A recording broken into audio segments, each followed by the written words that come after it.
atas Pak KPK akan simbol saksikan masyarakat Indonesia.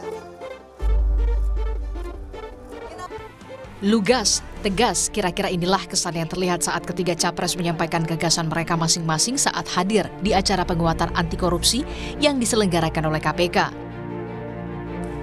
Capres nomor urut 1 Anies Baswedan ingin mengembalikan kepercayaan publik terhadap KPK dengan melakukan revisi Undang-Undang KPK hingga mengembalikan kembali standar etika yang tinggi yang disebut Anies dipegang teguh pemimpin KPK terdahulu. Standar etika yang tinggi di tubuh KPK. Kita ingat era di mana KPK datang di sebuah tempat, tidak mau ikut makan, tidak mau ikut kegiatan-kegiatan yang didanai di luar KPK. Standar yang tinggi itu harus dikembalikan di KPK. Sehingga bukan saja undang-undangnya memberikan kekuatan dan kemandirian, tapi juga di dalamnya baik pimpinan maupun seluruh staf bekerja dengan kode etik yang amat tinggi. Calon Presiden nomor urut 2, Prabowo Subianto, punya pandangan sendiri. Menurut Prabowo, memberantas korupsi bisa menggunakan pendekatan sistemik dan kehendak politik. Realistisnya, Prabowo ingin menutup celah insentif korupsi dengan menaikkan gaji pejabat agar kualitas hidup mereka terjamin. Direksi perusahaan swasta, bahkan perusahaan BUMN, gajinya jauh lebih besar dari Panglima TNI, dari dirjen-dirjen, dari menteri-menteri yang memegang anggaran negara yang triliunan. Ini saya kira harus kita mendekatinya secara realistis. Ini keyakinan saya.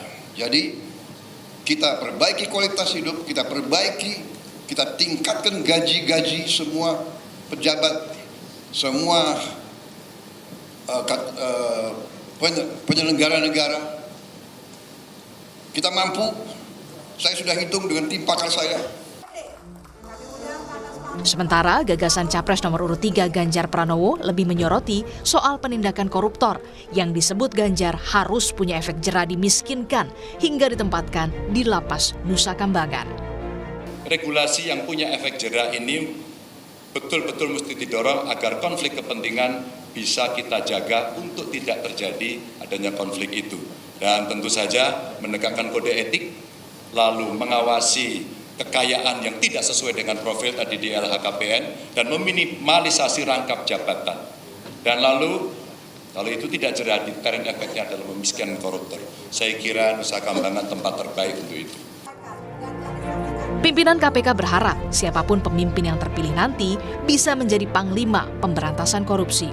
Pada kesempatan ini kami ingin menyampaikan beberapa hambatan penting yang menurut kami dapat diselesaikan dengan komitmen yang kuat dari Presiden dan Wakil Presiden yang terpilih nantinya. Kami percaya ketika terpilih nanti, Presiden akan menjadi panglima pemberantasan korupsi, yang akan memimpin para pembantunya yang akan mengkoordinasikan partai politik baik dari koalisi pendukung maupun partai politik lainnya untuk bersama-sama dengan elemen masyarakat melakukan pemberantasan korupsi. Pemberantasan korupsi di Indonesia tentu diharapkan tak hanya sekedar janji-janji belaka, butuh realisasi nyata agar penegakan korupsi kembali jadi panglima. Tim Liputan, Kompas TV. Pemimpin negeri yang terpilih pada pemilu nanti punya PR yang besar untuk bisa mengembalikan kepercayaan publik yang terlanjur runtuh karena sejumlah kasus yang menjerat pimpinan KPK. Lantas, apa yang harus dilakukan Presiden terpilih nanti kita akan bahas sore hari ini di Rumah Pemilu bersama dengan Ketua KPK periode 2011-2015 Abraham Samad dan juga mantan penyidik KPK Yudi Purnomo. Selamat sore Bapak-bapak, selamat sore Pak Abraham, selamat sore Mas Yudi. Saya langsung ke Pak Abraham Samad dulu yang pertama. Setelah melihat penampilan adu gagasan dari 3 capres pada saat acara Paku Integritas yang diselenggarakan KPK, siapa yang paling memenuhi trisula pemberantasan korupsi menurut Anda Pak Abraham? Pertama kalau kita melihat ya secara jujur, setelah kita membandingkan ketiga calon ini, semua mengatakan ingin mengembalikan KPK seperti dulu, menguatkan dan menjadikan lembaga KPK seperti dulu menjadi lembaga yang independen, yang terbebas dari kekuasaan eksekutif, legislatif maupun yudikatif. Ketiga-tiganya menyatakan begitu. tapi hanya satu yang menyatakan bahwa untuk mengembalikan KPK seperti dulu sebagai lembaga independen, yang harus dilakukan adalah merevisi undang-undangnya, memperbaiki undang-undangnya kembali, yaitu pasangan paslon nomor 1 yaitu Anies Baswedan. Dua paslon lain tidak menjelaskan cara mengembalikan KPK seperti dulu. Ya, jadi walaupun dia menyatakan paslon 2, paslon 3 menyatakan bahwa ingin mengembalikan KPK seperti dulu yang independen dan kuat, tapi dia tidak menjelaskan bagaimana cara mengembalikan KPK seperti dulu. Tapi kalau paslon nomor 1 dia menjelaskan cara mengembalikan KPK seperti dulu dengan cara merevisi, merubah undang-undang KPK tahun 2019. Jadi itu clear ya, ada cara yang disampaikan. Kemudian yang kedua, saya ingin mengkritik sedikit apa yang disampaikan paslon 2 bahwa salah satu cara untuk menekan angka korupsi yaitu menaikkan gaji pejabat. Sebenarnya kita harus bedakan dulu. Kesejahteraan ya, aparatur. Ya, kesejahteraan. Ini tidak terlalu tepat karena kita harus melihat dulu korupsi apa yang terjadi di Indonesia. Kalau ternyata korupsi yang terjadi di Indonesia itu lebih banyak yang sifatnya grand corruption, maka solusinya bukan menaikkan gaji pejabat, karena grand corruption adalah terjemahan dari korupsi yang besar yang dilakukan oleh pejabat dan kejahatannya, korupsinya itu jumlahnya besar. Oleh karena itu, kalau pejabat melakukan korupsi bukan karena mereka gajinya kecil, enggak. Contoh bupati, gubernur, pejabat eselon 1, dirjen, itu semua gajinya sudah memadai, walaupun bukan berarti berlebihan, tapi sudah cukup untuk menghidupi kehidupan mereka. Jadi nggak perlu dinaikkan gajinya, karena kejahatan atau grand corruption itu disebabkan oleh yang kita sebut corruption by greed. Orang korupsi karena keserakahan. Kalau pejabat, bupati, gubernur, eselon 1 korupsi, itu dia korupsi bukan karena kebutuhannya tidak mencukupi, tapi karena dia serakah. Jadi berarti solusinya bukan menaikkan gaji. Kalau untuk menaikkan gaji itu adalah kalau korupsi itu korupsi yang kategorinya petty corruption, yaitu korupsi-korupsi kecil. Karena korupsi-korupsi kecil itu dilakukan oleh pegawai-pegawai kecil, misalnya pegawai di kelurahan, polisi lalu lintas yang ada di jalan, dan itu merusak pelayanan publik. Nah, kalau itu terjadi, korupsi kecil, petty corruption, itu baru solusinya menaikkan gaji pegawai. Tapi pegawai Pak Abraham, maaf saya potong, itu kan kalau dari sisi independensi dan juga untuk gagasan disampaikan oleh Capres nomor 02 ya. Kalau misalnya untuk bisa mengembalikan kepercayaan publik yang jadi penting nanti untuk diutamakan, mengembalikan kepercayaan publik kepada Komisi Anti Rasuah ini apa?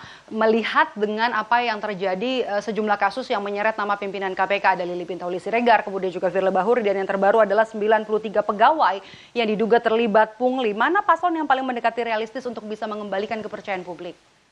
Ya, tadi itu Pak Anies juga mengatakan mengembalikan standar etika dan moral pegawai KPK.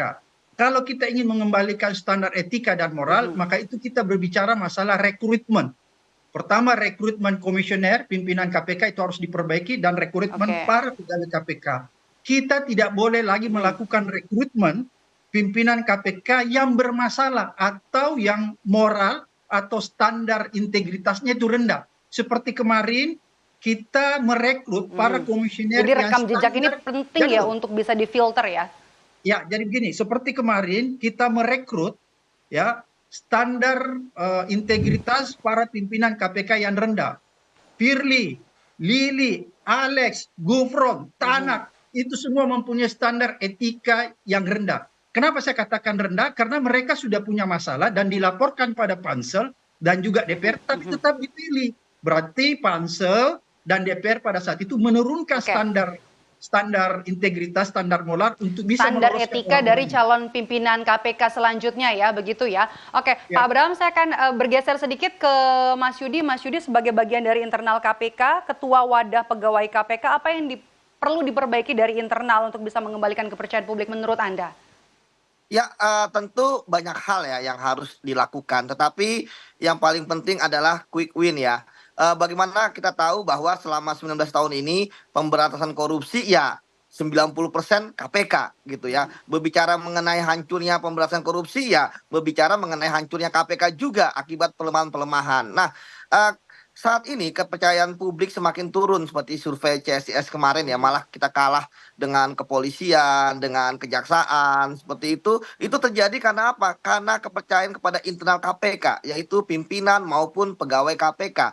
Oleh karena itu yang harus dilakukan adalah mengembalikan kepercayaan. Mengembalikan kepercayaan tentu bukan hanya dengan menangkapi para koruptor ya, tetapi memperbaiki kondisi internal. Pertama, lakukan bersih-bersih KPK. Saat ini kan pimpinan KPK sudah ada beberapa yang kena etik gitu kan, dan saat ini sedang berlangsung 2 pimpinan KPK terapor etik. Saya pikir Dewas harus berani membersihkan itu semua. Kalau memang bersalah, katakan bersalah, hukum berat gitu kan. Bila memang nanti diminta untuk mengundurkan diri, setidaknya nanti kita bisa mengganti dengan pimpinan yang baru sehingga dengan energi lebih besar. Kemudian pegawainya ini sangat penting ya. Kita paham bahwa ikan busuk itu kan dari kepala ya. Ketika misalnya kepalanya saja sudah busuk, gimana bawahnya? Dan terjadi kan bahwa 93 pegawai KPK terkait dengan pungli. Saya pikir ini harus dibersihkan semua. Ingat loh Mbak, bahwa memang ya sistem di KPK yang sudah bagus, ada aja lah. Di zaman saya pun ada 2 lah kasus ya. Tapi kan itu perorangan, ya kan? Apa oknum Terkait maksud dengan, Anda?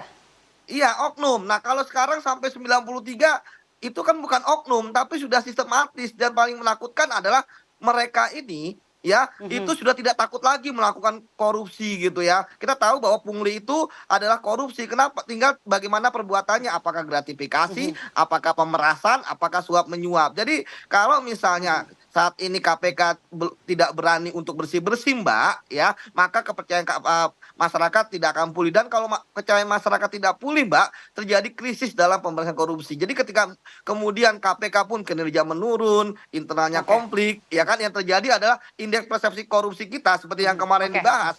Mas Yudi, saya mau ke Pak Abraham Samad. Pak Abraham, yang juga disoroti adalah soal LHKPN yang disampaikan juga oleh 3 calon presiden kemarin. Mengapa LHKPN ini jadi penting? Pertama, sistem LHKPN kita tidak merujuk kepada undang-undang yang seharusnya kalau mau ideal seperti di Malaysia ya. Kenapa LHKPN di Malaysia itu bisa menghukum orang yang tidak sesuai dengan profil pendapatannya dengan LHKPN-nya? Karena sistem hukum di Malaysia menganut sistem hukum pembuktian terbalik. Kalau di Indonesia tidak seperti itu. Oleh karena itu, kalau ada masalah dengan LHKPN itu sulit untuk dieksekusi. Misalnya seorang pegawai negeri yang punya LHKPN tidak sesuai dengan profil pendapatannya, itu kita tidak bisa serta-merta menyeret dia untuk disidangkan melakukan pelanggaran. Beda misalnya kalau kita menganut sistem pembuktian terbalik seperti di Malaysia. MICC Malaysia Anti-Corruption Committee itu direktorat LHKPN-nya itu sangat kuat. Kenapa sangat kuat? Karena dia merujuk kepada sistem hukum pembuktian terbalik. Jadi misalnya seorang pegawai negeri ketika melaporkan LHKPN-nya dan ternyata LHKPN-nya itu tidak sesuai dengan profil pendapatannya, maka pada saat itu ya tidak sesuai dengan profil pendapatannya dengan harta yang dimilikinya, pada saat itu MICC Malaysia bisa memanggil pegawai negeri itu datang ke kantor lembaga rasuah Malaysia, dan ketika dia diperiksa dia tidak bisa menjelaskan asal-usul harta tersebut yang tidak sesuai dengan profil pendapatannya, maka pada saat itu lembaga rasuah Malaysia langsung menetapkan orang itu menjadi tersangka. Kalau di Indonesia kita tidak bisa melakukan itu karena sistem hukum kita tidak menganut sistem hukum pembuktian terbalik. Jadi itu ada problem. Oleh karena itu, kalau kita ingin memperbaiki dari hulu hingga hilir pemberantasan korupsi, maka kita harus juga memperbaiki ada beberapa regulasi. Misalnya tentang sistem hukum pembuktian terbalik. Kemudian kita harus segera merampungkan undang-undang perampasan aset. Dan segera mengevaluasi remisi terhadap koruptor. Karena ini yang membuat koruptor tidak pernah jerah. Bayangkan orang yang diputus 12 efek tahun, jerah. Ya, nggak menimbulkan efek jerah itu remisi. Bayangkan orang yang diputus 12 tahun bisa mendapat remisi menjadi 6 tahun, dia cuma menikmati di hotel Prodia itu cuma 6 tahun. Jadi tidak ada efek jerah. Jadi ketika kita bicara tentang regulasi efek jerah, Oke, maka baik. kita harus menjelaskannya. Apa? Pertama misalnya membuat undang-undang perampasan Baik. aset, kemudian merubah undang-undang tindak pidana korupsi, batas minimal hukuman itu harus dibesarkan Oke. lagi. Kemudian yang ketiga menutup ruang remisi. Itu efek jerah konkret. Oke, saya mau ke Mas Yudi, Pak Samad, Mas Yudi, menurut Anda apa yang bisa memberikan efek jera untuk para koruptor? Menurut Anda pernah menjadi bagian dari KPK ya? Ya, yang pertama adalah pemiskinan, Mbak. Koruptor itu takut akan miskin. Tetapi undang-undang kita masih berkutat bahwa yang harus dikembalikan kepada negara sebagai uang pengganti adalah yang bisa dirampas, yaitu yang diperoleh dan bisa dibuktikan di pengadilan. Ini yang menurut saya sepakat dengan Pak Abraham ya. Harusnya kita ada beban pembuktian terbalik. Kita lihat sekarang bagaimana fakta ketika koruptor keluar dari penjara. Pertama, dia masih kaya. Kemudian yang kedua disambut oleh para pendukungnya seperti pahlawan. Ya kita lihat bahkan yang terbaru kemarin ada seorang narapidana kasus korupsi dimakamkan ketika meninggal di Taman Makan Pahlawan. Artinya kan hal seperti ini menjadi permisif bahwa kok koruptor kayaknya hidupnya enak. Belum lagi bisa menjadi caleg, ya kan? Kita lihat ada berapa puluh caleg lah dalam pemilu kali ini yang dulu adalah mantan koruptor. Nah, jadi yang menurut saya yang harus dilakukan adalah pertama. Oke, berarti yang pertama harus dimiskinkan ya, Mas Ya, Yudi. yang kedua, Waktu saya mohon maaf, Mas Yudi, saya tidak banyak. hukum Saya mau ke secara Pak Samad yang paling perlu jadi prioritas untuk pemberantasan korupsi, paling ada di nomor 3 lah, top 3-nya seperti itu. Menurut Anda apa, Pak Samad? Segera merevisi Undang-Undang KPK tahun 2019, kembalikan undang-undang minimal seperti yang lalu, dan menghapus sistem remisi kita agar memberikan efek jerah. Dan yang ketiga, segera mensahkan Undang-Undang perampasan aset supaya kita bisa memiskinkan koruptor. Itu konkret yang namanya efek jerah.